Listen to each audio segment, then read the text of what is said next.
Buongiorno cari amici, benvenuti nel canale vostro Marietto Veneziano. Oggi parleremo del buon samaritano, così che capiate chi erano questi buoni samaritani. Ma prima di iniziare questa micropillola, il vostro Marietto vi chiede di iscrivervi al canale YouTube di Hildegarda, al canale YouTube del Marietto, di venirci a trovare nei nostri gloriosi gruppi di Facebook, ed è inutile dire che migliori iscritti del pianeta Face ce li ha Hildegarda e Marietto Veneziano, e anche nel gruppo di Telegram I Magici Arcieri Bertoldini, dove alle 20:30 ogni lunedì sera il decano Marietto Veneziano, coadiuvati da Midas, tengono un percorso esoterico.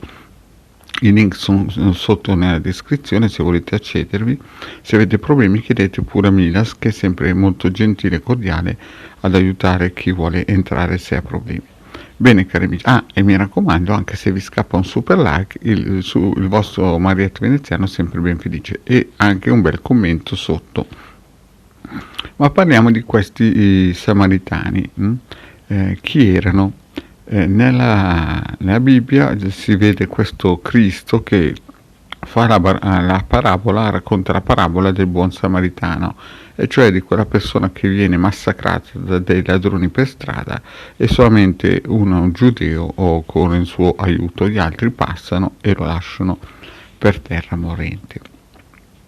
E da lì poi sono nate in Europa molte società che si sono chiamate samaritani, però la radice di questo racconto è totalmente diversa, nel senso che questo racconto è stato messo nella Bibbia così, ma aveva un senso per chi viveva in quei periodi lì. Vi voglio ricordare che la Bibbia, più o meno come l'abbiamo conosciuta, come la stiamo conoscendo noi, fra i vari ritocchi che ha, è stata cominciata a essere costruita 400 anni dopo la morte del Cristo.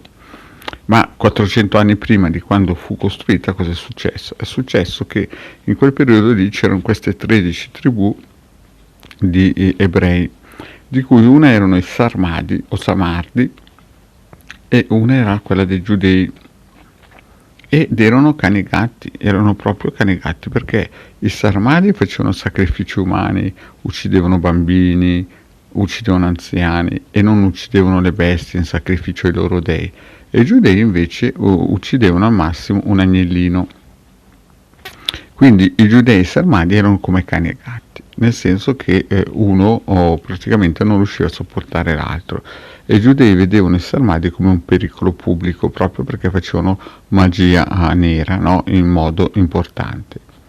E quindi chiaramente c'erano delle frizioni importanti con tanto di guerre e quant'altro. Poi alla fine è successo che dagli un colpo oggi, dagli un colpo domani, praticamente i sarmadi sono stati quasi sterminati. Al che cosa è successo? Sono dovuti correre verso il nord, cioè proprio scappare via. Scappando via hanno incontrato un'altra tribù, no? Dei Cazzari, più o meno nella zona di Mosca, degli Urali, questa zona qui, e si sono fusi con questi Cazzari più o meno nel 600 d.C., formando un gruppo misterico potentissimo. Oggigiorno questo gruppo misterico sta governando indirettamente la nostra palla di terra, no?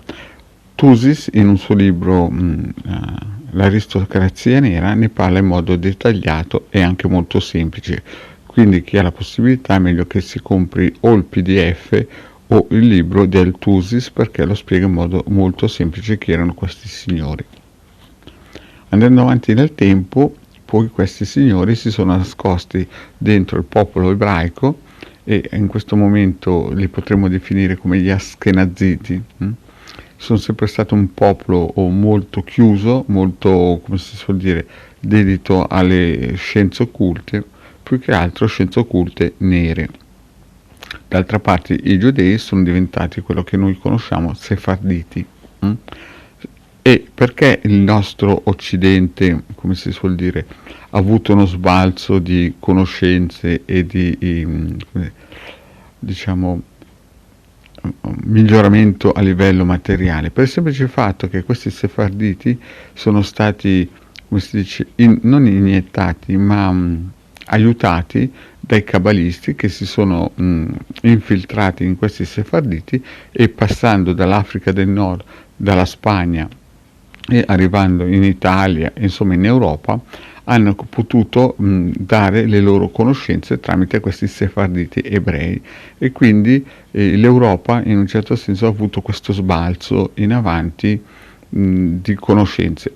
Lo stesso Dante, quello che definisco Dante Alighieri, era un fedele d'amore, era parte di questo gruppo misterico Fedeli d'amore, il quale prendeva le sue conoscenze dai Rosacroce, e i Rosacroce a sua volta discendevano da fonti cabalistiche. Quindi i cabalisti, questo gruppo misterico, ha creato questi fedeli d'amore, e i fedeli d'amore poi si sono evoluti in questi Rosacroce, o viceversa, ma la storia è più o meno così.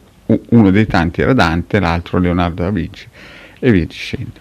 Quindi cosa sono questi sarmadi? Questi sarmadi adesso sono diventati questa popolazione che sta in questo gruppo, questa zona degli Urali, e abbiamo già avuto due grandi condottieri che hanno cercato di andare a trovarli, a fare una visitina.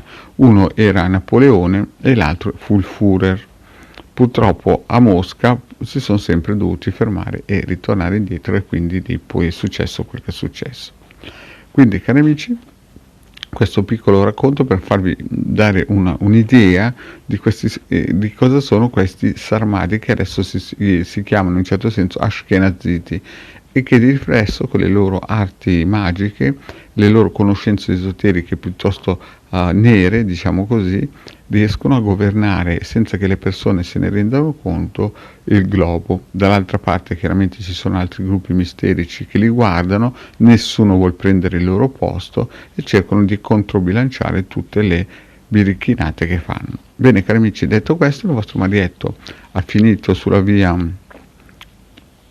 di Damasco con i Sarmadi di raccontarvi questa storia. La racconto soprattutto per i nuovi iscritti che magari non hanno ancora sentito il vostro Marietto veneziano e visto le altre pillole, visto che abbiamo più di 500 pillole, e quindi magari un piccolo replay fa sempre bene. Grazie cari amici, e alla prossima, ciao.